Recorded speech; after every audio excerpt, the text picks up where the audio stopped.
Hello, welcome back to Metalhead Nation Garage. I'm Chris, your host. Hey, give us a thumbs up, subscribe to the channel. Hey, we're talking more about Motley Crue and Mick Mars on this episode. You know, he's doing the interview rounds. Mick Mars is, and talking about a solo album of his and things. And he stated back when he was in Motley Crue. He says he hardly played on Motley Crue's last three albums, Generation Swine, New Tattoo, and Saints of Los Angeles. So in a new interview with the Stones, he recalled how the band first started squeezing him out of the decision-making process over the last 2 decades. So when they reunited with Vince Neil.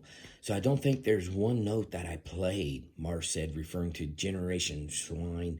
They didn't want my guitar to sound like a guitar, basically. They wanted it to sound like a sympathizer. So I felt useless, he said. I'd do a part, they'd race it, and somebody else would come in and play. So Motley Crue's vocalist... former vocalist John Corabi, who was present for the beginning of Generation Swine sessions before being replaced by Neil, supported Mars' claim. They had no respect for Mick, he said.